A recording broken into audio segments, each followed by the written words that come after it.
গল্প কেয়া পাতার নৌকা। দ্বিতীয় পর্ব। লেখনীতে রাজিয়া রহমান। পড়ার টেবিলে বসে অপেক্ষা করছে লতা। এখনই ফাইজান আসবে। তা নীল রঙের একটা থ্রিপিস পরেছে, আজকে খুবই হালকা ভাবে সেজেছে। মনটা খুঁতখুত করছে, যদিও একটু ফাউন্ডেশন দিলে ভালো হতো মনে হয়। একবার ভাবলো উঠে গিয়ে দিয়ে আসবে, কিন্তু তার আগেই ফাইজান এলো। লতার বুকের ভেতর একটা সুখের পাখি ডেকে উঠল। ফাইজানকে আজকে ভীষণ প্রাণচঞ্চল হয়ে কথা বলছে।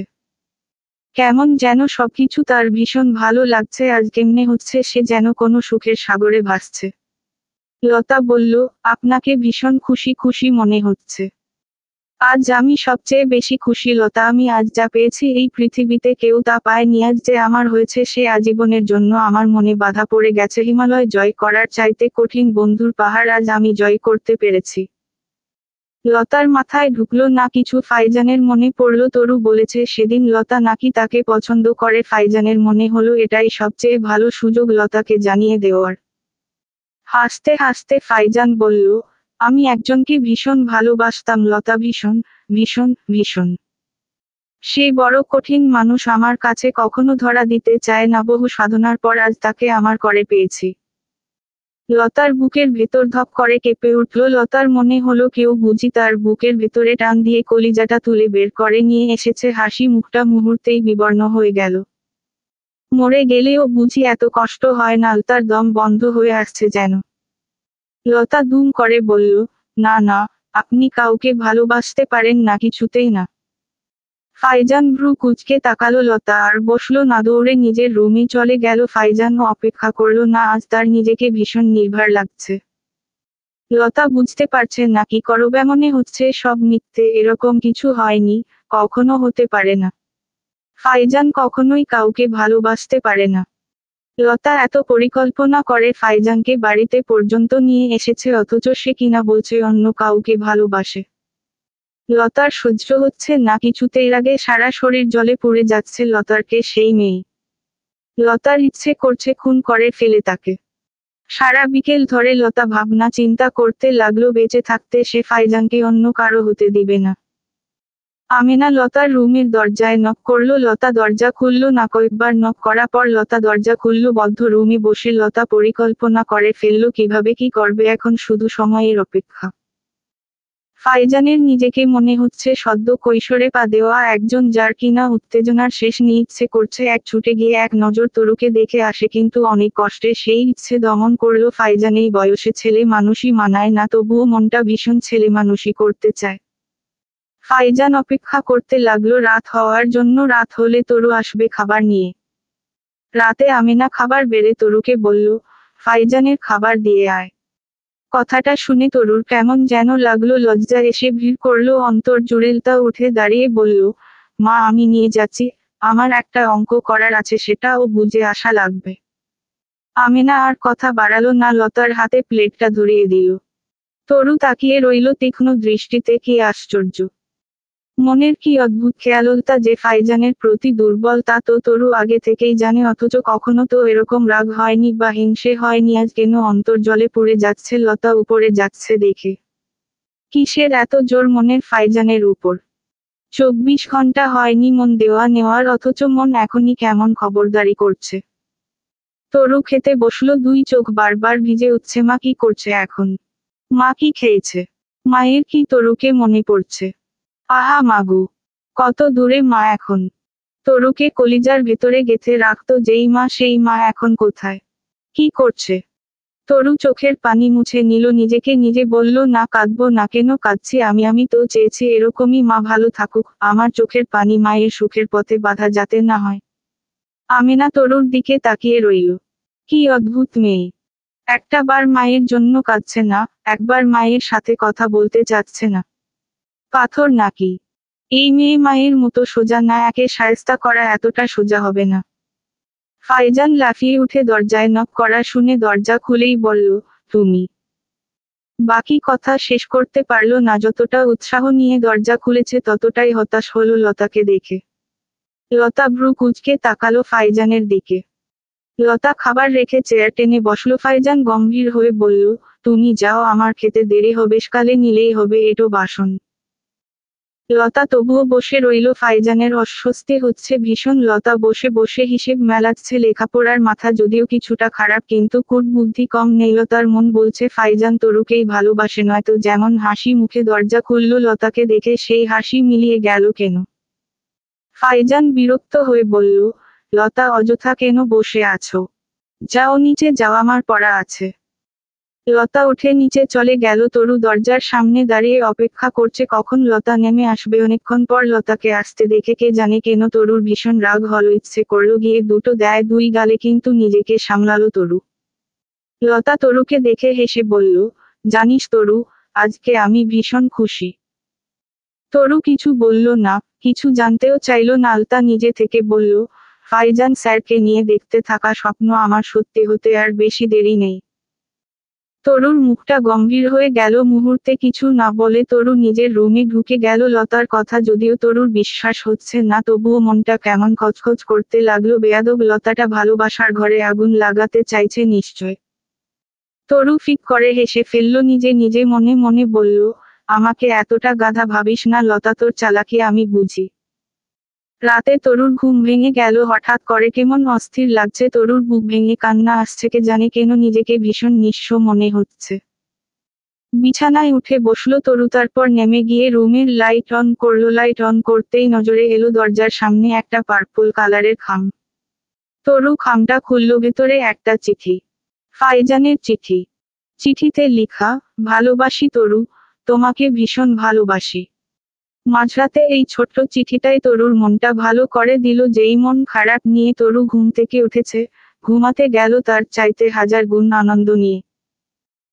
একটানা ব্যাঙ ডাকছে অনেকক্ষণ ধরে। রাবেয়া বসে আছে শাশুড়ির রুমে। রাবেয়ার শাশুড়ি সালেহা বেগম রাবেয়াকে শুকনো সুপারি দিয়ে বলল, বউ, একদম চিকন চিকন কইরা কুচি করবা। আমি আবার একেবারে চিকন সুপারি না হইলে খাইতে পারি না। আমার খাটের তলায় বস্তায় শুকনা সুপারি আছে, প্রত্যেক দিন আমার পান্দানের এই কৌটার এক কৌটা সুপারি কুচাইয়া রাইখা দিবা, বুঝলা? আর জানি বলা না লাগে।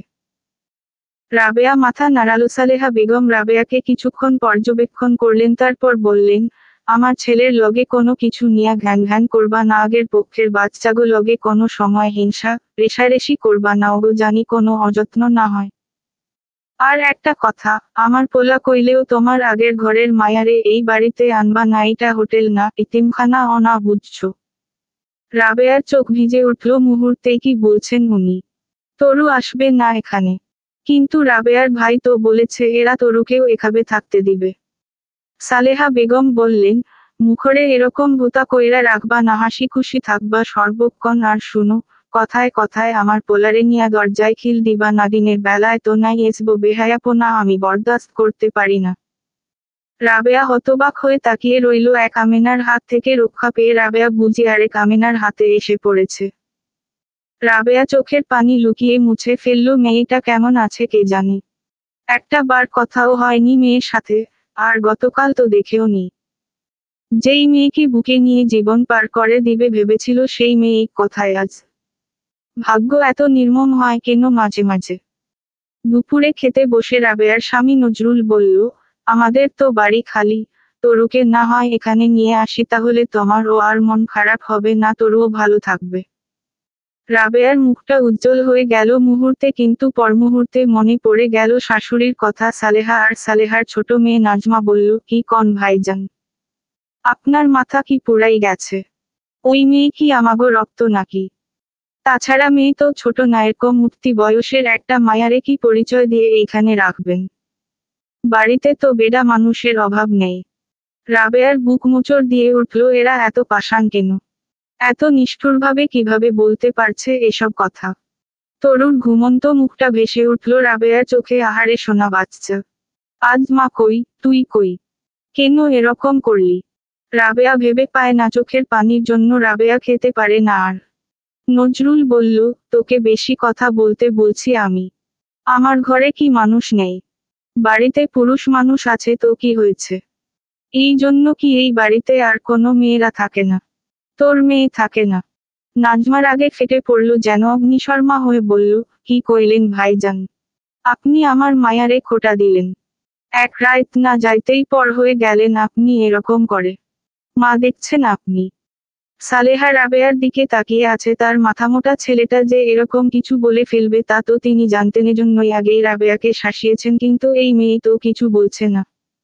এক রাতেই ছেলের মাথা খেয়ে ফেলল। বিকেলে সালেহা রাবেয়াকে বলল তার মাথায় তেল দিয়ে দেওয়ার জন্য। রাবেয়া তেল নিয়ে বসলো। সালেহা তরুর প্রসঙ্গে কিছু বললেন না। রাবেয়া স্বস্তি পেল। রাতটা কাটলো এক অন্যরকম সুখস্বপ্ন নিয়ে। দীর্ঘদিন পর কারো গভীর ভালোবাসা, তীব্র আদর, সুখের সাথে সাথে মনের এক কোণে তবু একটা চাপা কষ্ট লুকিয়ে থাকলো। একটা শরীর একজনকেই মানুষ উৎসর্গ করে থাকে, অথচ রাবেয়ার তো তা হলো না। নজরুল বুঝতে পারল রাবেয়ার জোরটা কোথায়। গভীর আদর দিয়ে বলল, আল্লাহর আদেশ মেনে শরীয়ত সম্মতভাবে আমাদের বিয়ে হয়েছে রাবেয়া। গত পরশু পর্যন্ত তোমার প্রাক্তন স্বামী তোমার জীবনের সব কল্পনা জুড়ে থাকতে পারে, স্বাভাবিক সেটা, কিন্তু এখন আমরা যেই বর্তমানে আছি সেখানে আমার মনোজগতে তুমি আছো শুধু, আর তোমার মনে আমি থাকব। এর বাহিরে অন্য কাউকে তুমি হয়তো মনে করতে পারো, কিন্তু তাকে জীবনের সব কিছু ভেবে রেখো না, তাহলে তা মনের প্রতি, আমার প্রতি জুলুম হবে। আমি জানি সবকিছু ভুলে যাওয়া যায় না, কিন্তু সেই সব স্মৃতিকে মনের একপাশে রেখে আমরা যদি আমাদের নতুন জীবন, নতুন জার্নিটা দুজনের সুখ দুঃখ ভাগাভাগি করে এগিয়ে যেতে না পারি, তবে আমরা কখনো একে অন্যের আপন হতে পারবো না। আমাকে একটু ভালোবেসো, আমি তোমাকে অনেক বেশি ভালোবাসবো। এরপর আর রাবেয়ার কিছু বলার থাকতে পারে না। পরদিন সকালে স্কুল যাওয়ার সময় ফাইজান পথে গিয়ে দাঁড়ালো। লতা আর তরু দুজনেই রওয়ানা দিল। ফাইজান দূর থেকে তরুকে দেখলো, এক নজর দেখেই চলে গেল। স্কুল থেকে ফিরে তরু দেখে নজরুল এসেছে। তরু আঙ্কেল বলে ডাকলো নজরুলকে। মায়ের স্বামী হলেও কেন জানি বাবা বলতে পারল না। নজরুল ভালো মন্দ জিজ্ঞেস করে বলল, তরু, আমি তোমাকে নিতে এসেছি। তোমার মা তোমার জন্য ভীষণ মন খারাপ করে আছে। আমি তোমার মাকে বলিনি আমি যে তোমাকে নিতে এসেছি, চলো গিয়ে তোমার মাকে একটা সারপ্রাইজ দিব। তরুর কেমন আনন্দ লাগছিল শুনে, কিন্তু হুট করে মনে পড়ে ফাইজানের কথা। ফাইজান বাসায় নেই, তরুর কাছে মোবাইলও নেই, ফাইজানের ফোন নাম্বারও জানা নেই। এত দোটানায় তরু কখনো পড়েনি। নজরুল বলল, তৈরি হয়ে নাও তরু। তরু কথা বাড়ালো না, তৈরি হয়ে নিজের জামা কাপড় আর বইখাতা নিল। ভালোবাসার জোর থাকলে তরুর বিরহে ফাইজানের ভালোবাসা আর বাড়বে। রাবেয়া আজকেও সালেহার চুলে তেল দিচ্ছে। তরু আস্তে করে পেছনে দাঁড়িয়ে বলল, মা। রাবেয়া পেছনে তাকিয়ে চমকে উঠল, তরু এসেছে। রাবেয়ার পুরো দুনিয়া খুশিতে ভরে উঠল। সালেহার মুখে মেঘ জমল। মামির মিলন দেখে নজরুলের মনটা ভরে গেল, বিষিয়ে গেল। সালেহার মনে জন্যই ছেলের বিয়েতে তেমন একটা আগ্রহ ছিল না। সালেহার ইচ্ছে ছিল ছোট মেয়েটাকে নিজের কাছে রেখে দিবে, ছেলেকে আর বিয়ে করাবেন না। পরের বাড়ির মেয়ে এসে সংসার দখল করবে, সংসারে রাজত্ব করবে, এটা সালেহার ভালো লাগে না। এর চাইতে নিজের ছোট মেয়ে নাজমা এখানে থাকবে, রান্নাবান্না করবে, এটাই ভালো ছিল। কিন্তু ছেলে কেন জানি হঠাৎ করেই বিয়ে করার সিদ্ধান্ত নিল। সালেহা থু শব্দ করে একদলা থুথু নিক্ষেপ করল। বেডা মানুষ মরার আগের দিনও বিয়ে করতে চায়, এইটা চরম সত্যি কথা। রাবেয়া তরুকে বলল, উনাকে সালাম কর, উনি তোর দাদি। তরু কখনো দাদা দাদিকে পায়নি। সালেহাকে সালাম করতেই সালেহা মুখ ভোতা করে সেখান থেকে চলে গেল। নজরুলের ভীষণ খারাপ লাগলো দেখে। মা কেন এরকম করছে নজরুল বুঝতে পারছে, তবে মা বুঝতে পারছে না। নজরুল একজন সুস্থ স্বাভাবিক মানুষ, তার এখনো জীবনের অনেকটা বাকি। আর জীবনসঙ্গী ছাড়া নজরুলের চলতো না। একজন জীবনসঙ্গী শুধু বেড পার্টনার তো না, লাইফ পার্টনারও। শুধু যে রাতের বেলায় দরকার তা তো না। একজন জীবনসঙ্গী থাকা মানে একটা নির্ভরশীলতা থাকা, একটা স্বস্তির নিঃশ্বাস নেওয়ার মানুষ থাকা, অন্ধকারে আলো জ্বেলে দেওয়ার মানুষ থাকা। অথচ মা কিছুতেই বুঝতে চায় না। নজরুল বলল, রাবু, তরুকে খেতে দাও, সম্ভবত এখনো খাবার খায়নি। স্কুল থেকে ফিরতেই তো আমি নিয়ে এলাম, পথেও কিছু খেতে চাইল না। রাবেয়া তরুকে নিয়ে ডাইনিং রুমে গেল। এই প্রথম রাবেয়ার মনে হলো বিয়ে হয়ে খুব একটা খারাপ হয়নি। এই যে নিজেই মেয়রকে খেতে দিতে এসেছে, তা কি এতগুলা বছর সম্ভব ছিল রাবেয়ার পক্ষে? আমেনার দিকে তাকিয়ে থাকা লাগতো, অথচ এখন কেন জানি মনে হচ্ছে সব কর্তৃত্ব রাবেয়ার। সালেহা যতই হম্বিতম্বি করুক, ছেলের পেছনে দিন শেষে রাবেয়াই সব। রাবেয়া তরুকে ভাত বেড়ে দিল। প্লেটে গরুর কলিজা ভুনা, মাংস, সেদ্ধ ডিম। তরু মাকে দেখছে। রাবেয়া কিছুক্ষণ পর পর চোখের পানি মুছছে। তরু খেতে বসলো। তার আসলেও খিদে পেয়েছে খুব। খেতে খেতে তরু বলল, তুমি কেমন আছো মা? রাবেয়া একটু চমকালো মেয়ের প্রশ্ন শুনে, তারপর মুচকি হেসে বলল, এই যে তুই আমার কাছে আছিস এখন, এখন আমি সবচেয়ে বেশি ভালো আছি। তুই কিন্তু আমার সাথেই থাকবি এখানে। তরু এখন থেকে ওই বাড়িতে আর যেতে হবে না, ওখানে তোর কেউ নেই। তরু মুচকি হেসে বলল, তা কি হয় মা? ওটা আমার বাড়ি, আমার বাবার বাড়ি, যে ওই বাড়ির সাথে আমার রক্তের সম্পর্ক, আমার জন্মের সম্পর্ক। এত তাড়াতাড়ি কি সম্পর্ক চুকিয়ে দেওয়া যায়? রাবেয়া হতবাক হয়ে বলল, কি বললি তুই তরু? তুই আমার কাছে থাকবি না? মাঝে মাঝে বেড়াতে আসবো মা, কিন্তু একেবারে থেকে যাওয়া সম্ভব না। আমার বাবার বাড়ি ছেড়ে কিভাবে থাকবো মা? আমার বাবার যে আমি ছাড়া আর কেউ নেই এই দুনিয়ায়, তার শুধু তার তরু আছে। তরুকেই তো বাবার বাড়ি থাকতে হবে যতদিন সম্ভব, তা না হলে যে আমার বাবার নামটাও বিলীন হয়ে যাবে ওই বাড়িতে। রাবেয়ার মুখটা অন্ধকার হয়ে গেল। প্রাক্তন স্বামীর কথা মনে পড়ে গেল। কেন মনে পড়ছে? মেয়েটা যে স্বামীর অংশ, তরু ঠিকই বলেছে, তরুর মাধ্যমেই তো ওর বাবার নাম বেঁচে থাকবে। কিন্তু তরু কি একা বাবার মেয়ে? এতগুলো বছর বুকে আগলে রেখেছে রাবেয়া মেয়েকে, তার কি কোনো অধিকার নেই? মেয়ে তার কথা ভাবছে না। রাবেয়ার মন খারাপ হয়ে গেল। নজরুল ঘরে গিয়ে বসেছে, সালেহা থমথমে মুখে সেখানে গিয়ে বলল, তুই কি শুরু করলি? ওই মেয়েরে এইখানে আয়না ওঠাইলি কেন তুই? ওই মেয়ে কি মা? মেয়েটার সুন্দর একটা নাম আছে, তরু ওর নাম। আরে রাখো তরু মরু, ওই মায়া এখানে আসছে কেন? এখন থেকে এখানেই থাকবে। ও মাতাই এসেছে, আমি নিজে গিয়ে নিয়ে এসেছি। ওখানে ওর মা নেই, বাবা তো হারিয়েছে অনেক আগেই। রাবেয়ারও এখানে মেয়েকে ছাড়া ভালো লাগবে না, মন টিকবে না। দরকার মা মেয়ে দুজনের কষ্ট পাওয়ার ভালো করেছি না মা? কিসের ভালো? দিন দিন কি আক্কেল কমতেছে তোর? একটা মানুষের খরচ কি কম? তুই কি কিছু বুঝস না? ওইটা ওই মেয়ের বাপের বাড়ি, এইটা ওর কার বাড়ি? এটা ওর মায়ের বাড়ি মা। সালেহা হতবাক হয়ে গেল শুনে, কাল আসতে না আসতে আজকে এই বাড়ি ওই মেয়ের নাকি? ছেলে কি বিয়ে করে পুরো পাগল হয়ে গেছে? সালেহা বলল, কি বললি তুই? এটা কি রাবেয়ার বাড়ি? হ্যাঁ মা, আমি সিদ্ধান্ত নিয়েছি এই বাড়িটা আর বাজারের দুইটা দোকান আমি রাবেয়ার নামে লিখে দিব। ওর তো ভাগ্যটাই খারাপ, যাতে আমি মারা গেলে ওকে আবার আগের বারের মতো মানুষের লাথি উষ্টা খেয়ে না থাকতে হয়। আমার মেয়ে দুইজন যে তাদের সৎ মাকে আজীবন দেখবে তার তো কোনো নিশ্চয়তা নেই মা। আমার ভাইয়েরাও যে রাবেয়াকে বের করে দিবে না, সেই নিশ্চয়তা কোথায়? একটা মানুষের জীবন আজীবন একই রকম কষ্টে কাটবে কেন বলো? তুই তোর বউয়ের নামে বাড়ি ঘর লিখে দিবি?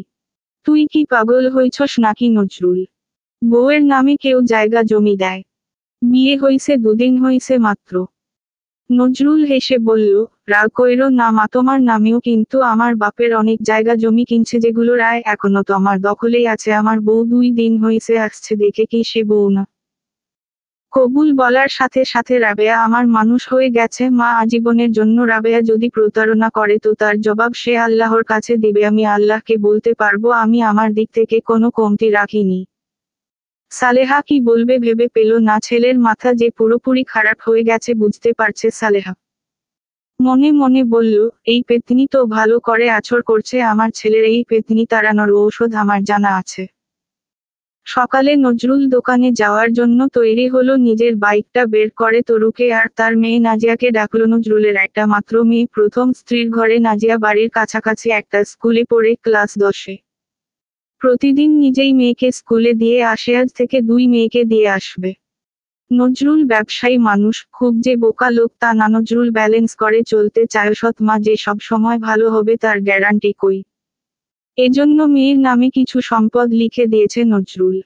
ব্যবসায় করে, অর্থসম্পদ কম করেনি। আল্লাহ তাকে সফলতা দিয়েছে সব ক্ষেত্রেই, সর্বক্ষেত্রে, তাই নজরুল শুকরিয়া আদায় করে আল্লাহর। নাজিয়ার স্কুলের বেশ কিছুটা পরে তরুর স্কুল। আলমগীর 2 মেয়েকে নিয়ে স্কুলে গেল। আলমগীরের মন আজ খুব খুশি। রাবেয়াকে আজকে কেমন আনন্দিত লাগছে। তরুকে ছাড়া দুনিয়ার সব সুখ রাবেয়ার পায়ের নিচে এনে দিলেও রাবেয়া এতটা খুশি হতো না। সকালে কি সুন্দর নিজ হাতে 2 মেয়েকে খাইয়ে দিয়েছে রাবেয়া। নজরুলের কি যে শান্তি লেগেছিল তখন। নজরুল বের হয়ে যেতেই সালেহা মেজ ছেলের ঘরে গেলেন। নজরুলেরা 4 ভাই। নজরুল সবার ছোট, বাকি 3 ভাইয়ের তুলনায় নজরুলের অর্থ সম্পদ বেশি, তাই সবার মনে একটা চাপা হিংসা কাজ করে নজরুলের জন্য। সালেহা গিয়ে মেজ ছেলেকে বলল, ঘটনা দেখছস সুরুজ? নইজা কি কাম করছে? শুরু জালির ফলের ব্যবসা, আস্তে ধীরে বের হবে দোকানের দিকে। মায়ের কথা শুনে বলল, কাহিনী বুঝো না মা। নতুন বউরে খুশি করতে এরকম করে বউ হইছে, পা মোছার পাপো সেরে মাথায় তোলনের তো কিছু নাই। তোমার পোলায় তো দুই কলম লেখাপড়া করছে, তবুও মাথায় জ্ঞান বিদ্যা নাই। ওরে পড়ালেখা না করাইয়া একটা কলাগাছরে পড়াইলেও ভালো হইতো, আমাগো কি বউ নাই? শুরু জালির বউ রিনা বলল, বুঝেন না কেন আরিফের বাপ?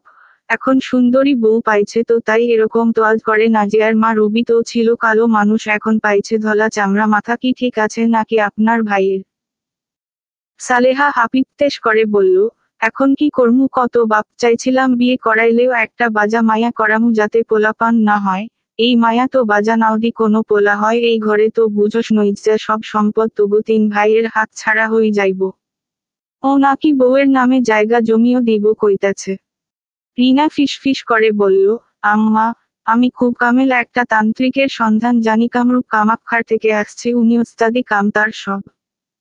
সালেহা গলার স্বর নিচু করে বলল, তাইলে দেরি কিসের মেজ বউ? কাইল পরশুর মধ্যে চলো যাই। এরপর সালেহা, রিনা, নাজমা মিলে কিছুক্ষণ বৈঠক করলো কিভাবে কি করা যায় তা নিয়ে। রাবেয়া রান্নাঘরে বসে রান্না করছে, পুকুর থেকে বড় বড় রুই মাছ ধরা হয়েছে। মাছ ভাজতে বসে রাবেয়ার মনে পড়ে গেল আমিনার কথা। কম তো অপমান সইতে হয়নি, আমিনার মেয়েকে একটা মাছ দেওয়ায় কত কথা বলেছে, সেসব রাবেয়া কখনো ভুলবে না। আনমনে কেঁদে দিল রাবেয়া। অথচ আজ সব তরুর জন্য করতে পারছে রাবেয়া। নজরুল তরুকে এত যত্ন করছে, রাবেয়া চেষ্টা করে তার চাইতে বেশি নাজিয়ার খেয়াল রাখার জন্য, যাতে নজরুলের মনেও কখনো কষ্ট না যায়, নাজিয়া যাতে কখনো বলতে না পারে ঘরে সৎমা দেখে যন্ত্রণা সইতে হয় তাকে। তরু, নাজিয়া দুজনেই রাবেয়ার কাছে সমান। ফাইজানের কেমন অস্থির অস্থির লাগছে। তরু হঠাৎ করেই কেন এভাবে হারিয়ে গেল? মায়ের কাছে যাচ্ছে একটা বার, কি ফাইজানকে বলে যেতে পারল না? কেমন অভিমান জন্মালো ফাইজানের তরুর উপর। তবে কি তরু এখনো ফাইজানকে নিজের কেউ ভাবতে পারেনি? বন্ধুদের প্রেমিকারা খেতে গেলেও তো তাদের কাছে বলে যায়, ফাইজান ভেবে পায় না তরুর মনে কি চলছে। বিকেলে পড়তে বসে লতাকে ফাইজান বলল, তরু নেই বাসায়। লতা ঠোঁট গোল করে হাসল, তরুর জন্য কি কষ্ট হচ্ছে নাকি? লতার ভীষণ আনন্দ হচ্ছে, তরুর না থাকায় কোনো বাধা নেই এবার আর। ফাইজানের গা গুলিয়ে উঠল এরকম বিশ্রী অঙ্গভঙ্গি করা হাসি দেখে। লতার ব্যবহার কেমন যেন মনে হচ্ছে, যেন বেপরোয়া হয়ে গেছে, খুশি করে ফেলতে পারে। লতা বলল, তরু তো চলে গেছে ওর মায়ের কাছে, আর আসবে না, এখানে ওখানেই থাকবে। স্কুল ও চেঞ্জ করে ফেলেছে ওর, আমাদের স্কুলে ও তো আসে না এখন আর। ফাইজান চমকালো, এত কিছু হয়ে গেছে অথচ ফাইজান জানে না। তরুর দরকার মনে হলো না ফাইজানকে জানানোর। জানাবেই বা কি করে? তরুর কাছে তো ফাইজানের ফোন নাম্বারও নেই। ফাইজান ভেবেছিল আগামীকাল তরুর স্কুলে গিয়ে দেখা করবে, এখন কিভাবে দেখা হবে যদি স্কুল চেঞ্জ করে ফেলে? ভীষণ রাগ হলো ফাইজানের। লতাকে অঙ্ক করাতে গিয়ে বারবার ভুল করতে লাগলো, তারপর রাগ করে চলে গেল। লতা খাটে গিয়ে গড়াগড়ি খেয়ে হাসতে লাগলো, তার ভীষণ আনন্দ হচ্ছে। এত পৈশাচিক আনন্দ হচ্ছে কেন তার বুঝতে পারছে না। কেমন শান্তি শান্তি লাগছে তরুকে। এভাবেই আস্তে আস্তে দূরে সরিয়ে দিবে লতা ফাইজানের মন থেকে, জীবন থেকে। তরু আজকে স্কুলে আসেনি, কাল থেকেই পেট ব্যথা ভীষণ। নজরুল রাবেয়াকে ডেকে বলল, ওর আজকে স্কুলে যাওয়ার দরকার নাই, বাড়িতে থাক, খেয়াল রাখিও মেয়ে। ছোট্ট একটা কথা অথচ রাবেয়াকে ভীষণভাবে নাড়িয়ে দিল। কেমন আদর আদর লাগছে শুনতে। তরু নজরুলের মেয়ে না, তবুও নজরুল যখন তরুকে মেয়ে বলে কথা বলে, রাবেয়ার মনে হয় দুনিয়ার সব সুখ বুঝি সে পেয়ে গেছে। তরু মায়ের কোলে মাথা রেখে শুয়ে রইল, রাবেয়া মেয়ের পেটের উপর গরম সেক দিচ্ছে। নজরুল খানিকক্ষণ পরে আবারও এলো, একটা পেপারে মোড়ানো প্যাকেট হাতে নিয়ে কোনো কথা না বলে প্যাকেটটা রেখে চলে গেল। রাবেয়া দেখার আগেই তার শাশুড়ি আর ননদ ছুটে এলো। নজরুল চুপি চুপি কি এনেছে তা দেখার জন্য। ভেতর থেকে ফ্রিডম স্যানিটারি ন্যাপকিনের প্যাকেট বের হতেই সালেহার চেহারা বিবর্ণ হয়ে গেল। রাবেয়ার এত হাসি পেল কিন্তু হাসল না। নাজমা মাকে বলল, দেখলা মা, তোমার পোলা কেমন ভেড়া হয়ে গেছে। এখন এসব প্যাডও কিনে লজ্জা শরমের মাথা খেয়ে বসে আছে। তরু বলল, প্যাডকে এরকম নেগেটিভলি নিচ্ছেন কেন আন্টি? একটা মেয়ের জন্য কত গুরুত্বপূর্ণ একটা জিনিস এটা আপনি জানেন না? সালেহা বলল, খবরদার মাইয়া, গলা উচাইয়া কথা কইবা না তোমাগো মা মায়ার লাজ লইজ্জা না থাকতে পারে আমাগো আছে ছি ছি। মাইয়ার শরীর খারাপের এইসব জিনিসও আমার পোলার হাতে কিনাইতে তোমার শরম করে না। এত বেহায়া তুমি। রাবেয়া ফ্যালফ্যাল করে তাকিয়ে রইল। এরকম অপবাদের জবাব দেওয়ার ভাষা তার জানা নেই, যেখানে সে কিছু বলেইনি নজরুলকে। তরু চুপ রইল না, উঠে বসে বলল, আপনি আমার মাকে এভাবে অপমান করছেন কেন? কিসের ভিত্তিতে? আপনি কি শুনেছেন আমার মাকে এসব কিছু আনার কথা বলতে? না জেনে কেন অপদস্থ করছেন তাহলে? আর প্যাডকে আপনার কি মনে হয়? প্যাড কি যৌন উত্তেজক কিছু যে এর কথা প্রকাশ্যে বলা যাবে না? আপনাদের মানসিকতা এত নিচু কেন? প্যাড একটা নিত্য প্রয়োজনীয় জিনিস, তাছাড়া আঙ্কেলকে আমরা কেউই বলিনি আঙ্কেল আপনাদের মতো নোংরা মানসিকতার মানুষ নয় বলেই বুঝতে পেরেছে আমার অসুবিধা কি। উনিও একজন বাবা, আর যাদের বাবা অথবা মা যেকোনো একজন থাকে তাদের কাছে তিনি উভয়ের দায়িত্ব পালন করতে হয়। আঙ্কেলের নিশ্চয় নাজিয়ার জন্যও কিনতে হয়েছে, যেহেতু আন্টি নেই আঙ্কেল নিজেই তাই মায়ের ভূমিকা পালন করেছেন, আর এজন্যই উনি এই বিষয়টি বুঝতে পেরেছেন। এখানে দোষের কি আছে? নাজমা বলল, মা দেখলা? তেজ কি দেখলা? সালেহা এগিয়ে এসে বলল, এই তেজ পানি কইরা দেও নো আন্টু, এর কাম আমার বুঝলি। পাংখা গজাইছে, অপেক্ষা কর দুইটা দিনকা তারা চিহ্ন ইটা দিমু। তরু চমকে গেল শুনে, এরা কি ভয়ঙ্কর লেভেলের নিচু মনের মানুষ। রাবেয়ার কেমন বুক কেঁপে উঠল, এরা তরুর কোনো ক্ষতি করবে না তো? রাবেয়ার হঠাৎ করে মনে হলো তরুর এখানে না থাকাই ভালো হবে, এরা নয়তো তার মেয়েকে শান্তি দিবে না। ব্যাপারটা তরুও বুঝল, এরা তাকে সহ্য করতে পারছে না।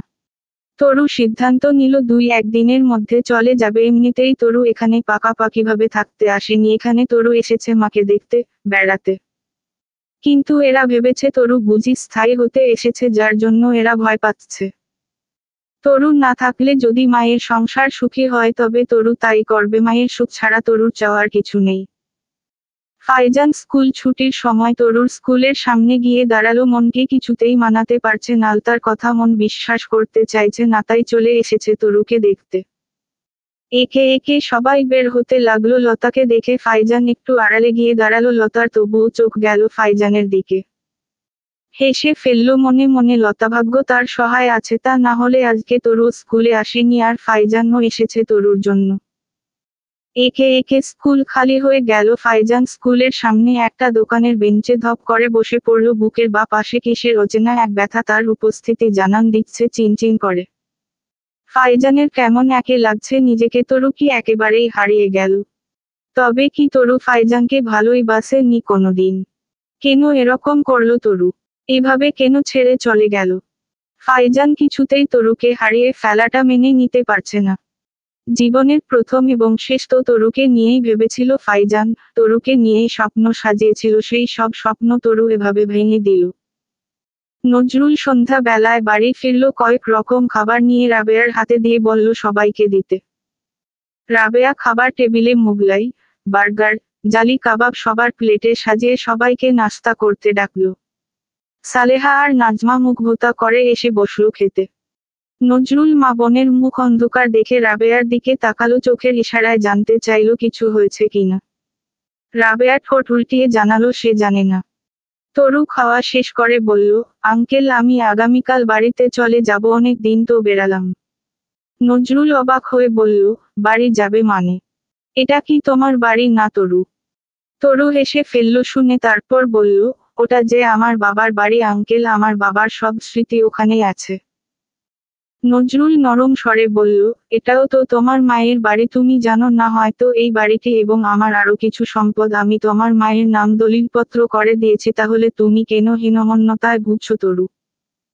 তরু বলল, না আঙ্কেল, হীনমন্যতা না, আমার মা আমাকে নিয়ে একটা সময় অনেক কষ্ট করেছে, অনেক আঘাত সয়েছে। আল্লাহ আমার মায়ের ধৈর্যের পরীক্ষা নিয়েছেন, হয়তো আমার মা সেই পরীক্ষায় জয়ী হয়েছে বলে সম্ভবত আপনাকে পেয়েছে তার জীবন সঙ্গী হিসেবে। আমার এখানে কোনো অসুবিধা হচ্ছে না, কিন্তু তবুও জানেন আঙ্কেল, আমার বাবার বাড়ি আমার জন্য সব কিছু, ওখানে আমার কেউ না থাকতে পারে কিন্তু আমার বাবার সব স্মৃতি আছে, তরু না থাকলে যে আমার বাবাকে কেউ মনে রাখবে না। এই যে কতদিন বাবার কবর দেখতে যাই না, আব্বা নিশ্চয় মন খারাপ করে আছেন।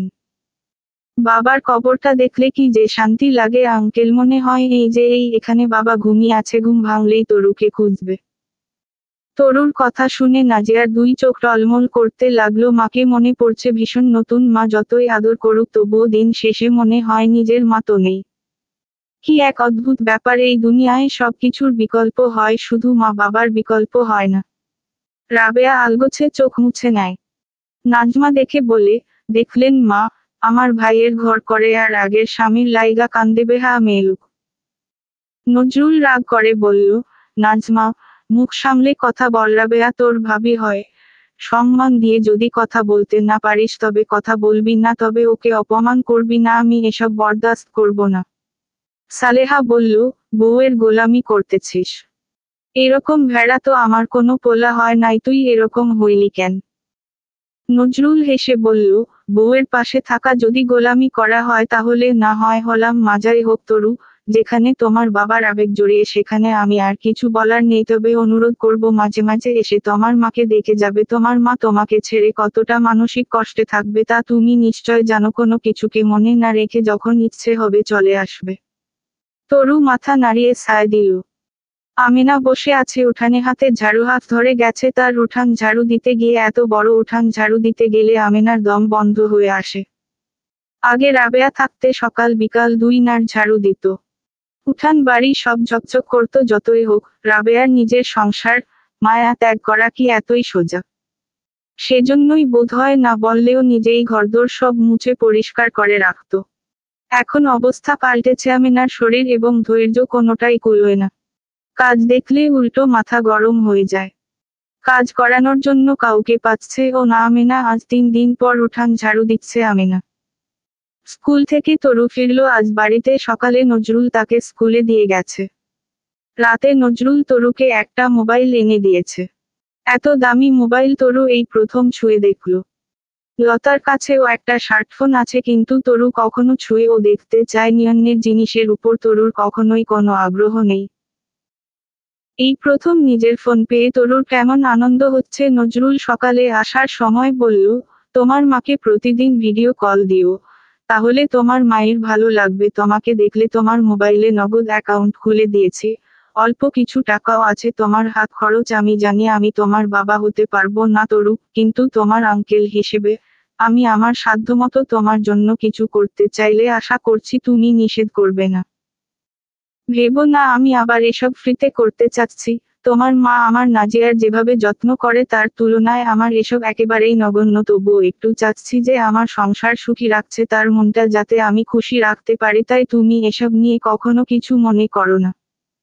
আর আমি সবচেয়ে বেশি খুশি হব যদি তুমি যেকোনো প্রয়োজনে নির্দ্বিধায় আমাকে জানাও, আমি তাহলে ভেবে নিব একটু হলেও তোমার বাবার মতো হতে পারছি।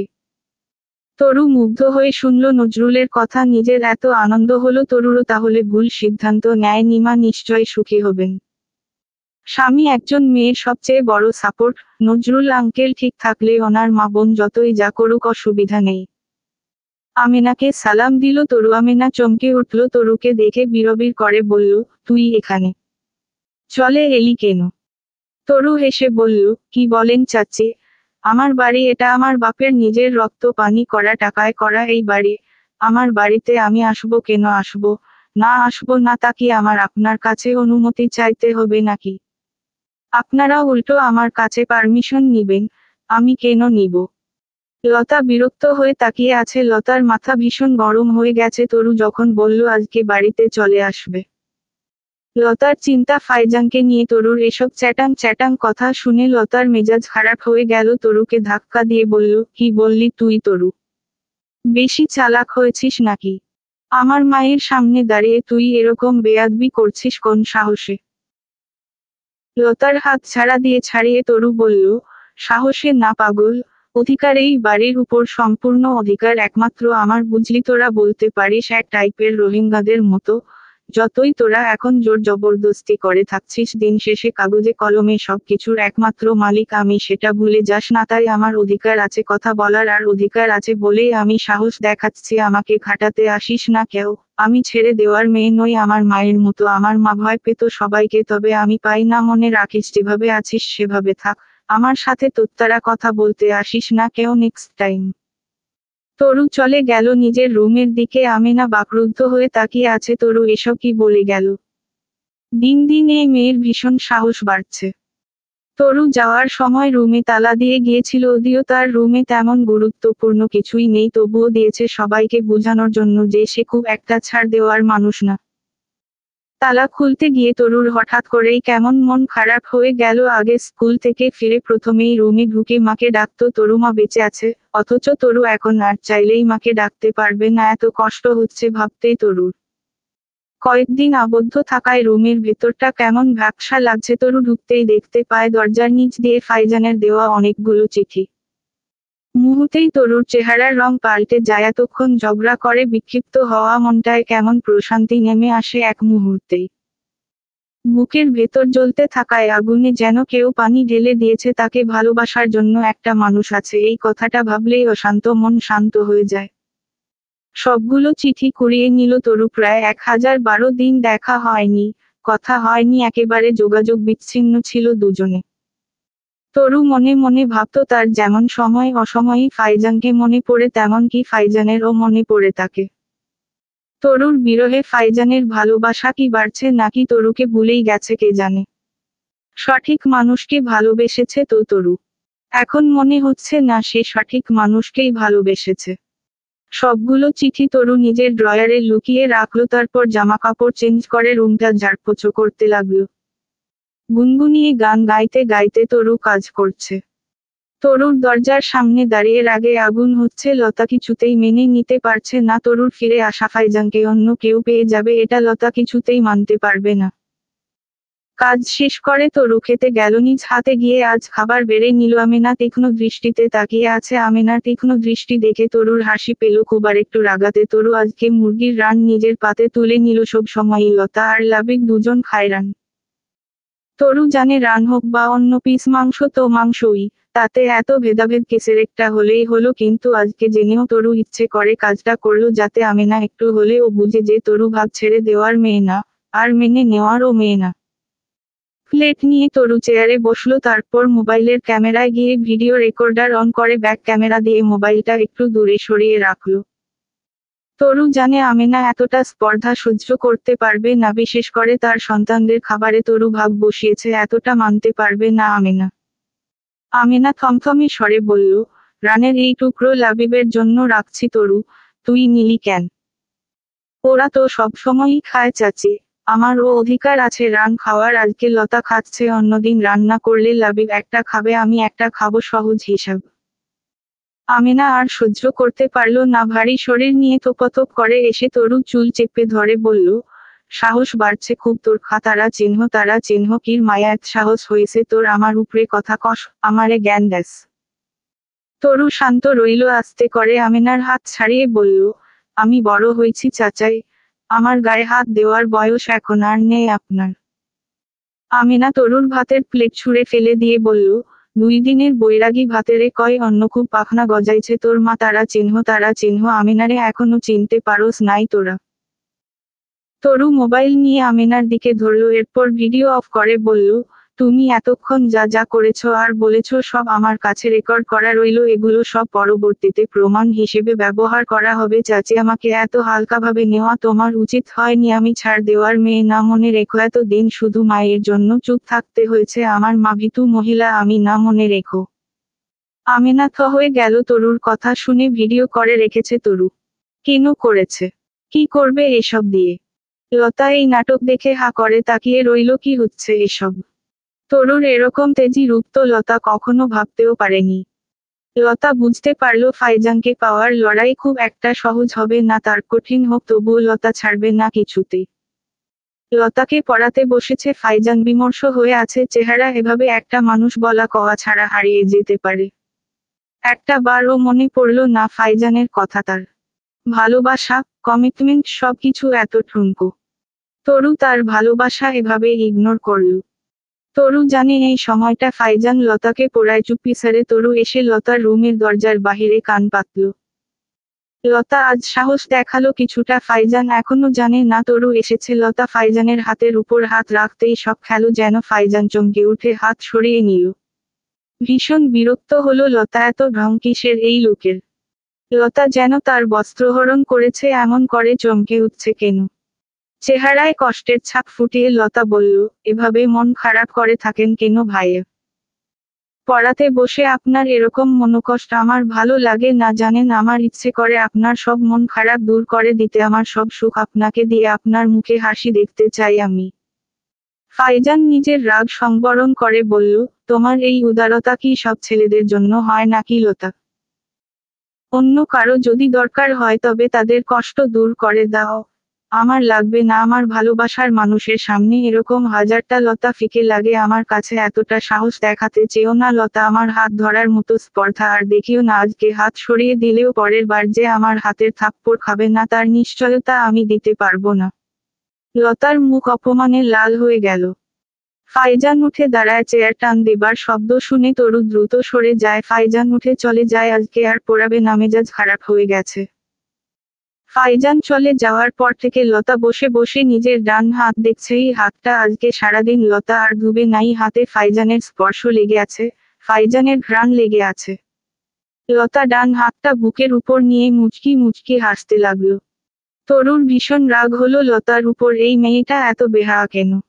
অন্যের জিনিসের উপর নজর এদের কি যাবে না? মনে মনে তরু বলল, যেই হাত দিয়ে আমার মানুষের গায়ে হাত দিয়েছিস দেখ সেই হাতের কি করি আমি। প্রায় 20 মিনিট পর তরু এলো লতার রুমে। লতা তখনও খাটের উপর বসে কল্পনার রাজ্যে ভেসে বেড়াচ্ছে ফাইজানকে নিয়ে। তরু হেসে বলল, লতা কি করছিস? লতা মুচকি হেসে বলল, কিছু না।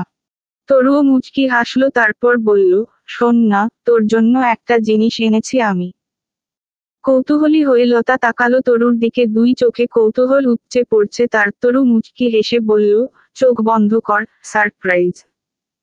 লতার সরল মন বিশ্বাস করে নিল তরুর কথা। চোখ বন্ধ করল তরু। লতার ডান হাত টেনে নিজের কোলে রেখে টিস্যু পেপার থেকে একটা জিনিস লতার হাতের মুঠোতে ছেড়ে দিয়ে মুঠো বন্ধ করে দিল। তারপর উঠে দাঁড়িয়ে বলল, এবার চোখ খোল। লতা চোখ খুলতেই তরু বলল, সারপ্রাইজ। হাতের মুঠো খুলে লতা লাফিয়ে উঠল। তরু লতার হাতের মুঠোয় একটা মরা টিকটিকি এনে দিয়েছিল। তার সারা শরীর কেমন ঘিনঘিন করতে লাগলো। চিৎকার করে লতা ছুটল বাথরুমের দিকে। তরু এক দৌড়ে নিজের রুমে গিয়ে দরজা বন্ধ করে দিল। তরু মনে মনে বলল, আমার মানুষের সবকিছুই আমার, তার হাত ধরার অধিকার কারো নেই। আমি এক চুলও ছাড় দিব না আর কোনো কিছুতে। এবার বসে বসে টিকটিকির স্পর্শ অনুভব কর তুই। লতা কয়েকবার সাবান দিয়ে হাত ধুয়ে নিল, তবুও কেমন গা গুলিয়ে আসছে তার। হাত ধুতে ধুতে লতা থমকে যায়। তরু এই কাজটা কেন করল? লতা তো ফাইজানের স্পর্শ অনুভব করছিল, অথচ এখন সেই হাতে টিকটিকির স্পর্শ। তাহলে কি তরু জানে ঘটনা? কিন্তু কিভাবে? ফাইজানের সাথে তরুর কথা হয়নি লতা শিওর। তার মানে তরু কি লতাকে পাহারা দিচ্ছিল? রাগে লতার কপালের রগ দপদপ করছে। তরু এত চালাক কখনো তো বুঝতে পারেনি লতা। রাতের বেলা ফাইজানের খাবার বেড়ে আমেনা লতাকে বলল, যা তোর স্যারকে খাবার দিয়ে আয়। লতা বলল, তরুকে বলো আমি পারবো না। তরু সন্দিহান দৃষ্টিতে তাকালো লতার দিকে। উদ্দেশ্য কি লতার? আমেনার বলা লাগলো না। তরু নিজেই ট্রে তুলে নিল হাতে। তরু যাওয়ার পর মুহূর্তেই লতা উঠে গেল তরুর পেছনে পেছনে। লতা 100% শিওর হতে চায় ফাইজান আর তরুর ব্যাপারটায়, তাই তরুকে পাঠিয়েছে। দরজায় নক হতেই ফাইজান বলল, দরজা খোলা। তরু ভেতরে ঢুকে টেবিলের উপর ট্রে রাখতেই ফাইজান চমকে তাকায়। তরু এসেছে। স্বপ্ন দেখছে না তো? দুই চোখ কচলে নেয় ফাইজান। না, সত্যি তরু এসেছে। এক মুহূর্ত দেরি না করে শক্ত করে বাহুবন্ধনে আবদ্ধ করে নেয় তরুকে ফাইজান। তরু বাধা দিল না। অভিমানী সুরে ফাইজান বলল, কেন হারিয়ে গেলে এভাবে তরু? আমাকে এত কষ্ট কেন দিলে? কেন বলে গেলে না? একসাথে এত প্রশ্ন করলে কোন প্রশ্নের উত্তর দিব বলুন? লতা সন্তর্পণে উঠে এলো ছাদে। তরু কান খাড়া করে রইল। মৃদু একটু শব্দ কানে আসতেই তরু ফাইজানকে ছেড়ে দিল। একটা কাগজ ফাইজানের টেবিলের উপর রেখে বের হয়ে এলো। লতা দেয়ালের সাথে কান পেতে রাখলো ভেতরের কথা শোনার জন্য। হুট করে দরজা খুলে তরু বেরিয়ে আসায় লতা কি করবে ভেবে পেল না। তরু এগিয়ে এসে বলল, তুই এখানে কি করছিস? আমতা আমতা করে লতা বলল, স্যারের কাছে এসেছি। তো চাচি যখন খাবার নিয়ে আসতে বলেছিল তখন এলি না কেন? লতা বলল, আমি একটা অঙ্ক বুঝতে এসেছি এখন। তরু হেসে বলল, বই খাতা কলম কিছুই তো নেই তোর কাছে নাকি সব মুখস্থ করে নিয়েছিস প্রশ্ন সহ। লতার মুখ অপমানে লাল হয়ে গেল। লতা এই কাজটা করত পরীক্ষার সময় অঙ্ক মুখস্থ করে নিত তরু তাই তাকে লজ্জা দিচ্ছে। ঘড়িতে রাত এখন 11:17। ফাইজান কল দিল কাঙ্ক্ষিত নাম্বারে। ফোনের ওপাশে থাকা মানুষটা কল রিসিভ করতে কিছুটা সময় নিল। ফোনটা তার হাতের কাছেই ছিল কিন্তু তবুও বুকের ভেতর কেমন কেঁপে উঠল কল আসায়। রিসিভ করতেই অদ্ভুত এক শিহরণ জাগে মনে। ফাইজানের অভিমানী সুর, কোথায় ছিলে তরু? আকে না বলে কেন চলে গেলে এভাবে? তরু হাসেবর তৃপ্তির হাসি। তার একটা মানুষ তার হারিয়ে যাওয়ায় চিন্তা করে, এটা বারবার তরুকে আন্দোলিত করে। মন বারবার বলে তোর এখন একটা নিজের মানুষ আছে, তরু আর ভয় নেই তোর। তরু ভয় পায় না। ফিসফিস করে বলে, না গেলে তো জানতে পারতাম না আপনি আমার জন্য এতটা দিওয়ানা। আমি সবগুলো চিঠি পড়েছি জানেন, একটা চিঠি পড়ি আর আমার বুকটা আনন্দে ভরে উঠে। আমার মায়ের পর আর কেউই আমার জন্য কখনো এত চিন্তা করেনি আপনি ছাড়া। আমি তোমাকে ভালোবাসি তরু। তরু চোখ বন্ধ করে ফেলে, 2 ফোঁটা জল গড়িয়ে পড়ে চোখ থেকে। রাতে খাবার দিয়ে আসার সময় তরু কাগজে নিজের ফোন নাম্বার লিখে দিয়ে এসেছিল ফাইজানকে। বাকি রাত দুজন কাটিয়ে দিল গল্প হাসি গানে। প্রেয়সীকে খুশি করতে নিজের বেসুরো গলায় গান গেয়ে শোনালো ফাইজান। তরু খিলখিল করে হাসল খুব। পরদিন সকালে স্কুল যাওয়ার সময় তরুর সাথে লতা কথা বলল না, তরুও পাত্তা দিল না আর। বিকেলে লতা স্কুল থেকে ফিরে অজ্ঞান হয়ে গেল। আমেনা, আলমগীর মেয়ের মাথায় পানি দিল। লতা চোখ খোলে না। তরু হাতে পায়ে তেল মালিশ করতে লাগলো লতার। ফাইজান পড়াতে এসে এই অবস্থা দেখে বলল, ডাক্তার ডাকবো আঙ্কেল? আমেনা হাউমাউ করে কাঁদতেছে। এরই মধ্যে অজ্ঞান অবস্থায় লতা বলতে লাগলো, মেরে ফেলবো, একদম মেরে ফেলবো তোরে, কাউকে বাঁচতে দিব না আমি। আমেনা সরু চোখে তাকায় তরু ফাইজানের দিকে, আর চোখে তাকিয়ে দেখে ফাইজান বিভ্রান্ত হয়ে তাকিয়ে আছে। আমেনা বলল, ও লতার বাপ। লতা এসব কি বলে? ওরে মনে হয় ভূতে ধরছে। আলমগীর ও সায় দিল স্ত্রীর কথায়। লতা আবারও বলল, ফাইজান কই? ফাইজান? আমি ফাইজানকে ছাড়া বাঁচব না আমি। আর ফাইজান সামনের বাঁশ গাছে উঠে দোল খাবো। আলমগীর আমেনার দিকে তাকালো। আমেনা ফাইজানের দিকে। ফাইজান তাকিয়ে আছে তরুর দিকে। কি হচ্ছে এসব? এই মেয়ে এসব কি বলছে? আমেনা বলল, ওরে তো মনে হয় সত্যিই ভূতে ধরছে। তরুর সারা শরীর রাগে জ্বলে যাচ্ছে। ও ইচ্ছে করে এসব করছে। তরু লতার হাতে তেল মালিশ করতেছিল, বার অলক্ষে লতার বাম হাতে কনিষ্ঠ আঙুল নখ দিয়ে চেপে ধরল। লতা অনেকক্ষণ ধরে অজ্ঞান হওয়ার ভান করে শুয়ে অনেক এলোমেলো কথা বলতেছিল। হঠাৎ করে আঙুলে ব্যথা লাগতেই চেষ্টা করতে লাগলো সহ্য করার এক পর্যায়ে আর সহ্য করতে না পেরে চিৎকার করে উঠল। তরু বিড়বিড় করে বলল, এত এত মানুষ থাকতে আমার জনরে নিয়াই তোর বাঁশ গাছে ঘর করতে ইচ্ছে করে না? আমি বেঁচে থাকতে এতটা সোজা হবে না তোর স্বপ্ন পূর্ণ করা। লতা সোজা উঠে বসে গেল। বাম হাতের আঙুল যেন অবশ হয়ে গেছে তার। তরু মুচকি হেসে তাকালো ফাইজানের দিকে। আমেনা লতার দিকে তাকিয়ে বলল, কিরে, এতক্ষণ এসব কি আবোলতাবোল বকলি? লতা না জানার ভান করে বলল, কই কি বলছি? তোর মনে নাই? না মা, মনে নাই। আমেনা স্বামীর দিকে তাকালো। আলমগীর স্ত্রীর মতো মোটা বুদ্ধির মানুষ নামে মাস্টারের উপর দুর্বল, সেটা বুঝতে তার দেরি হয়নি। কিন্তু কাউকে কিছু বুঝতে না দিয়ে বললেন, ওঝা আনা লাগবে মনে হয়। লতা মনে মনে খুশি হলো, ওর অভিনয় তাইলে ভালো হয়েছে, তরু ছাড়া কেউ বুঝেনি তাইলে। সবাই চলে যাওয়ার পর লতা পড়তে বসলো। ফাইজান গম্ভীর হয়ে পড়াচ্ছে। তা বিরক্ত হয়ে বলল, এরকম রোবটের মতো থাকেন কেন স্যার? মনে হচ্ছে কিছুক্ষণ পর আপনার ফাঁসি হবে তাই এভাবে আছেন। ফাঁসি তো আরো ভালো, তোমাকে তো আমার তার চাইতে ভয়ঙ্কর মনে হয়। কিছুক্ষণ আগে যেই নাটক দেখালে তুমি, যদিও অভিনয় খুবই কাঁচা তবুও উপস্থাপন ভালো ছিল। আমি যা করেছি আপনাকে পেতে করেছি, আমি আরো ভয়ঙ্কর সব করতে পারি স্যার। সালেহা পানি পড়া এনে নজরুলের রুমের পানির জগের পানির সাথে মিশিয়ে দেয়। সময় সুযোগের অভাবে যাবে যাবে করেও যাওয়া হয়নি। এখন দেখলো আর দেরি করা যাবে না। নজরুল নতুন বউ বলতে অজ্ঞান যেন। সালেহা নাজিয়াকেও নিজের দলে ভিড়ানোর চেষ্টা করে কিন্তু পারে না।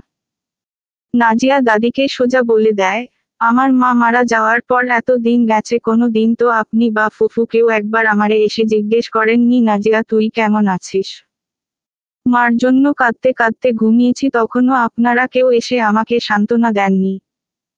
কতদিন না খেয়েছিলাম, কেউ একবারের বেশি 2 বার বলেননি খাচ্ছি না কেন। এখন যখন আমার নতুন মা এলো, মা প্রতিবেলায় নিজ হাতে আমাকে খাইয়ে দেয়। আমার মন খারাপ দেখলে বুকে জড়িয়ে নেয়। নিজে বসে থাকে আমার পড়ার সময়। আমি মায়ের বিরোধিতা কেন করতে যাব দাদি? কেন অযথা আব্বাকে বলপতে যাব? নতুন মা আমাকে জ্বালায়।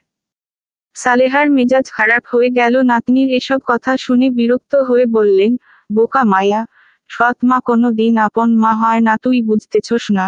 এই মহিলা তোর বাপের সব অর্থ সম্পদ দখল করে নিব, তোর জন্য কিচ্ছু থাকবো না। দাদি, আমার জন্য আব্বা আগেই জায়গা জমি দিয়ে রাখছে, তাই এসব নিয়ে আমার চিন্তা নাই। আর সৎ মা যেমন আপন মা হয় না, এটা যেমন ঠিক কথা, তেমন এইটাও তো ঠিক যে সৎ মেয়ে কোনো দিন আপন মেয়ে হয় না। আমি যদি ওনার সাথে সৎ মেয়ের মতো ব্যবহার না করি, তাহলে আমার আর নতুন মায়ের সম্পর্ক আপন মা মেয়ের চাইতেও ভালো থাকবে। ওনাকে আমি দেখিনি এখনো আমার কোনো ব্যাপারে হিংসা করতে। ওনার মনটা ভীষণ নরম। আমি চাই সারা জীবন যাতে ওনাকে নিজের মায়ের মতো ভালোবাসা দিতে পারি। আমার সাথে এসব কথা আর কখনো বলতে আসিয়েন না দাদি। সালেহা সেই থেকে রেগে আছে। গতকালই মেজ বউ রিনাকে সাথে নিয়ে সেই কামেল তান্ত্রিকের আস্তানায় হানা দিয়ে নিয়ে আসে পানিপোড়া সাধক বাবা। সারাক্ষণই চোখ বন্ধ করে থাকেন। ওনার সহযোগী আছে বাবা, শুধু পানিতে আর চিনিতে ফু দেন, এই পানি পড়া নাপাক অবস্থায় ধরা যায় না। সালেহা পানি মিশিয়ে নিশ্চিন্ত হয়ে অপেক্ষা করছে নজরুলের আসার। ছেলে এই পানি পান করলে আস্তে আস্তে বউকে অপছন্দ করতে শুরু করবে। নজরুলের দোকান 3-4 এলাকার সবার চেনা, ভীষণ সদালাপি, হাসি খুশি। নজরুলকে সবাই পছন্দ করে। বিকালে দোকানে এলো তান্ত্রিকের সহযোগী সাদেক। নজরুলের সাথে কথা বলতে বলতে এক ফাঁকে বলল, আইজকা খালাম্মা গেছে আমাগো সাধক সাহেবের আস্তানায়, আপনার নাম কইয়া দেখলাম পানি পড়া আনছে। এই সব গোপন কথা যদিও আপনেরে কন আমার উচিত হয় নাই, কিন্তু আপনি মানুষ ভালা, আপনার হতে হইব। ব্যাপারটা মানতে কষ্ট হয়, তাই কইলাম একটু চোখ কান খোলা রাইখেন, সাবধানে থাইকেন। নজরুল হতবাক হয়ে গেল এসব কথা শুনে। এমনিতেও নজরুল প্রতিদিন 4 কুল পড়ে শয়, ফজরের আর মাগরিবের পর আয়াতুল কুরসি পড়ে। এসব পানি পড়া তেল পড়া নজরুল বিশ্বাস করে না। সে বিশ্বাস করে আল্লাহর রহমতের চাইতে বড় কেউ নাই। আল্লাহ যারে রক্ষা করার তারে কেউ ক্ষতি করতে পারবে না। রাতে বাড়ি আসার পর আজকে সালেহা নিজে ছেলের জন্য শরবত বানিয়ে আনে। নজরুল শরবতের গ্লাস হাতে নিয়ে বলল, কি ব্যাপার মা, রাবু কই? তুমি শরবত নিয়ে এলে যে? কেন, বিয়া করছস দেখা এখন কি মায়ের হাতে খাইতেও ইচ্ছে করে না, নাকি বউ নিষেধ করে দিছে? সালেহার চোখের পানি দেখে নজরুল অপ্রস্তুত বোধ করে। সে এরকম কিছু উদ্দেশ্য করে বলেনি, আর মাও কখনো নজরুলের জন্য শরবত আনেনি, তাই একটু অবাক হয়ে জিজ্ঞেস করল। শরবত মুখে নিতেই নজরুলের মনে পড়ে গেল মায়ের আজকে চিনি পড়া, পানি পড়া আনার কথা। হেসে ফেলে নজরুল হেসে মাকে বলল, তুমি খাও মা, আমি বাহিরে থেকে আখের রস খেয়ে এসেছি। নজরুল শরবতের গ্লাসটা মায়ের মুখের কাছে নিয়ে গেল। সালেহা আঁতকে উঠে সরে গেল। নজরুল হেসে 3 ঢোকে সবটা খেয়ে নিয়ে মাকে বলল, শরবত খুব ভালো হয়েছে মা। সালেহা খুশি হয়। রাতে খাবার টেবিলে বসে নজরুল পকেট থেকে একটা স্বর্ণের রিং বের করে রাবেয়াকে পরিয়ে দিল। সালেহা অগ্নিদৃষ্টিতে তাকিয়ে রইল সেদিকে। নজরুল বলল, দোকানে দেখে খুব পছন্দ হয় মা, মনে হলো রাবেয়ার হাতে খুব সুন্দর মানাবে। সালেহা মনের কষ্টে আর খাবার খেতে পারল না। দাদির মুখখানা শুকিয়ে আমসে হয়ে গেছে দেখে নাজিয়া হেসে ফেলল। আলমগীর সকাল সকাল ফাইজানের আব্বাকে কল দিল। বেশ খানিকক্ষণ কথা বলার পর আলমগীর নিজ থেকেই বলল, ভাইজান, মেয়ে বড় হয়েছে, ভালো সম্বন্ধের সন্ধান পেলে আমাদের জানাইন। আমার তো আল্লাহ দিলে জায়গা জমি সম্পদের অভাব নেই, বাজারেও দোকান আছে, দোকান থেকে ভাড়াও পাই ভালোই, আমার সব কিছুর মালিক তো ছেলে মেয়ে দুজনে। কল রাখতেই আমেনা বলল, আপনি সোজাসাপটা ফাইজানের কথা বললেন না কেন? আরে পাগল, আমরা নিজে থেকে কি ওদের ছেলের জন্য নিজের মেয়ের প্রস্তাব দিব নাকি? টোপ দিয়েছি, মাছ নিজেই এসে ধরা দিবে। ফাইজানের বাবা ফাইজানের মাকে ডাকলেন, ডেকে আলোচনা করলেন। আলমগীরের কল এসেছে, দুজন মিলে সিদ্ধান্ত নিল ছেলে মেয়েদের সাথে ব্যাপারটা নিয়ে আলোচনা করবে।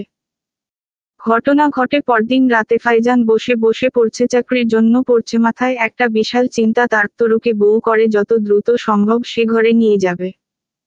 একটা ভালো চাকরি হলে তরুকে নিয়ে ঘর বাঁধতে দেরি করবে না ফাইজান।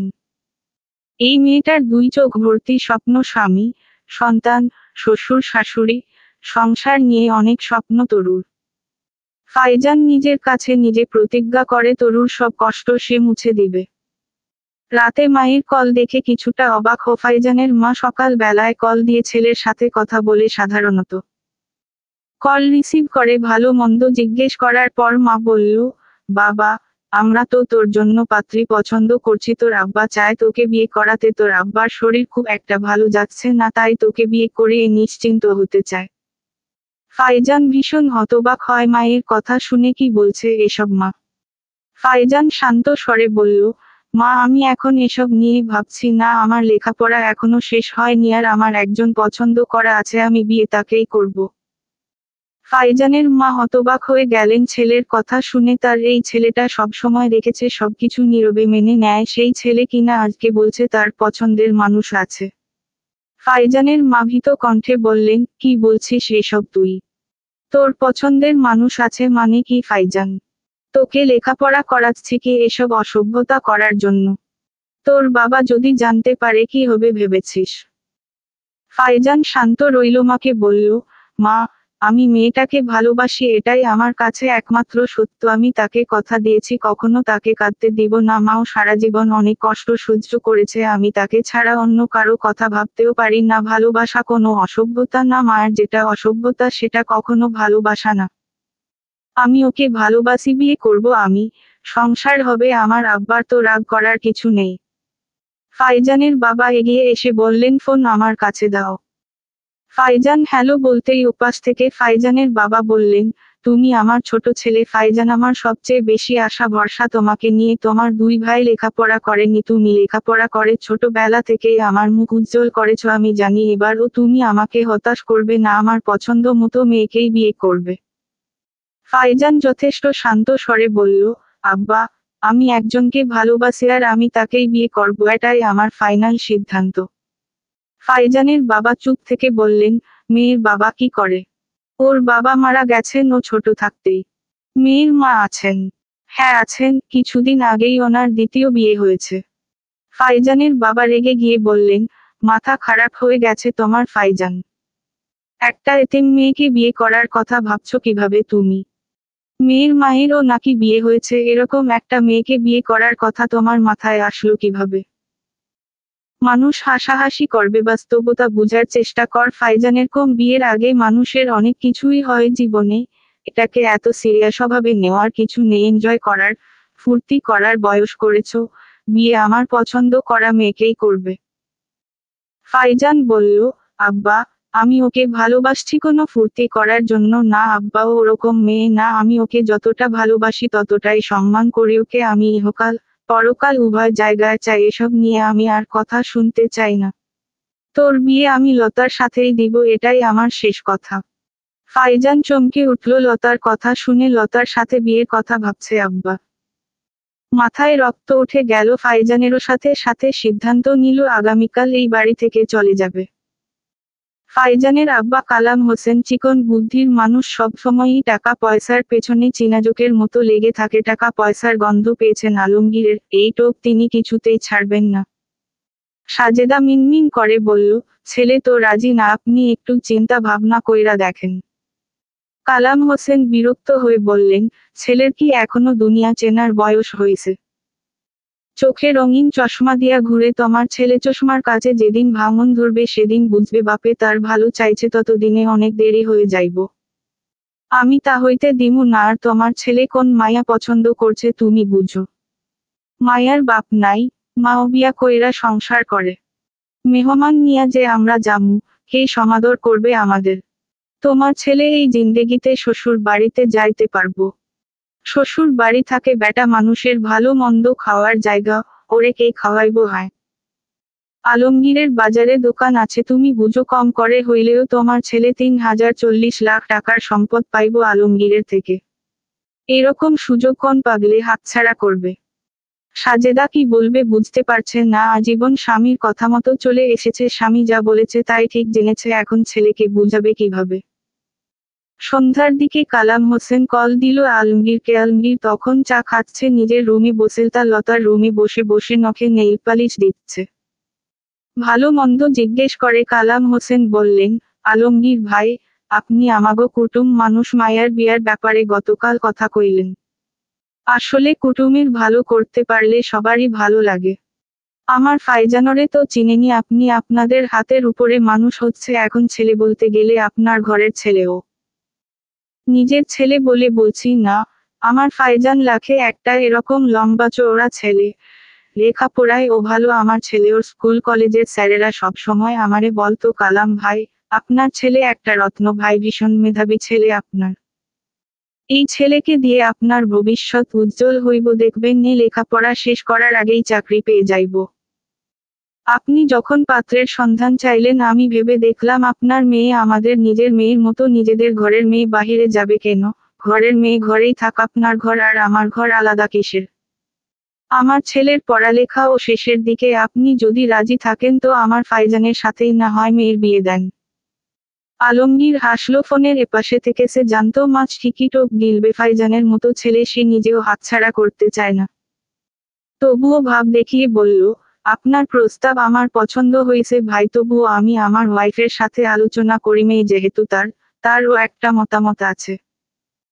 কালাম হোসেন বললেন, হ্যাঁ হ্যাঁ ভাই, তা তো ঠিকই, আপনি ভাবির সাথে কথা বলে দেখেন, সব ঠিকঠাক থাকলে আমরা আগামী মাসেই বিয়ের কাজ সেরে ফেলবো, এরপর মেয়ে মেট্রিক পাশ করলে বউ উঠিয়ে আনা হবে।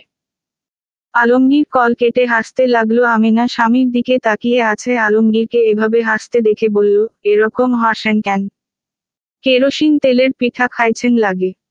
আলমগীর বলল, আমেনা, মাছ তো টোপ গিলছে তাই হাসতাছে, ফাইজানের আব্বা কল দিচ্ছে।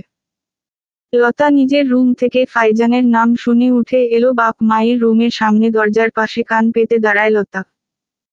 ফাইজানের আব্বা কল দিছে ফাইজানের জন্য, লতারে চাইতেছে। তারা বলছে এখন না হয় বিয়ে পড়িয়ে রাখবে, মেয়ে মেট্রিক পাশ করার পর উঠাই নিবে তাদের বাড়ি। আমি বলছি আমি তোমার সাথে কথা বলে জানাবো। আমার সাথে আবার কি বলবেন? আমি যে রাজি এটা তো আপনি জানেনই, আপনি হ্যাঁ বলে দিতেন।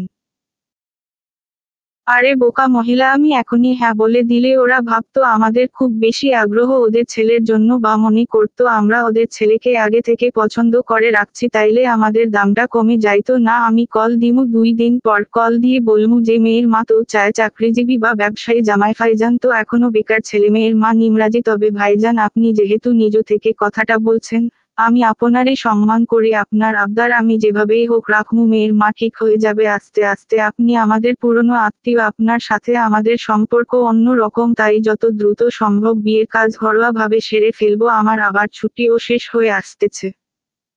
দরজার বাহিরে থেকে সব কথা শুনে লজ্জায় লাল হয়ে গেল লতা, কিছুটা বিরক্তও হলো। আব্বা 2 দিন পর কল দিবে বলায় এখন কল দিয়ে বলে দিলেই তো হয়। এক ছুটে নিজের রুমে গিয়ে দরজা বন্ধ করে দিল লতা। কেমন স্বপ্নের মতো লাগছে তার কাছে, সবকিছু এত সহজে সব হয়ে যাচ্ছে, ভাবলেই লতার কেমন স্বপ্ন স্বপ্ন লাগে। জীবন এত সুন্দর কেন? লতার মনে হচ্ছে সে বুঝি হাওয়ায় ভাসছে। আর কিছুদিন পর তার বিয়ে ফাইজানের সাথে। ইসস, ফাইজান, তার স্বপ্নের পুরুষ ফাইজান। কত স্বপ্ন দেখেছে ফাইজানকে নিয়ে লতা, সব তাহলে সত্যি হবে।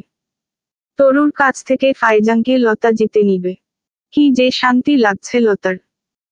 ফাইজান নিজের ব্যাগ গুছিয়ে নিয়েছে, একটা ব্যাগে নিজের জামাকাপড় আর আরেকটা ব্যাগে বইখাতা। তরুকে এই মুহূর্তে সব ঝামেলার কথা জানানো যাবে না, মেয়েটা কষ্ট পাবে ভীষণ, সারাজীবন মেয়েটা কষ্ট পেয়ে এসেছে, ফাইজান নতুন করে তাকে কষ্ট দিবে না। তরুকে ফাইজান বলল, আসলে আমার কলেজের হোস্টেলে উঠতে হবে তরু, তোমাকে নিজের ঘরে নিতে হলে যে আমাকে ভালো রেজাল্ট করতে হবে তরু। এখানে লতার উগ্রতা দিন দিন বেড়ে যাচ্ছে, লতার থেকে দূরে থাকতে হবে আমার। লতার থেকে দূরে সরতে গিয়ে আমাকে দূরে সরিয়ে দিবেন না তো। তুমি আমার এই বুকের ভেতর আছো তরু, আমার কলিজাটায় তুমি, কলিজা কি দূরে সরিয়ে রাখা যায় তরু? বাঁচা যাবে তাতে? তুমি না বলো, সত্যিকার ভালোবাসা বিরহে বাড়ে, দেখা না হলে দৃঢ় হয়, হৃদয়ের আগুনে পুড়ে পুড়ে খাঁটি হয়। আমাদের ভালোবাসা শতভাগ খাঁটি তরু, আমাদের এই দূরত্বে সেই ভালোবাসা আরো গভীর হবে। তুমি আমার হৃদয়ে মিশে আছো তরু, আজীবন থাকবে। তরুর ভীষণ কান্না এলো। চলবে গল্পকেয়া পাতার নৌকা, 2য় পর্ব। লেখনী।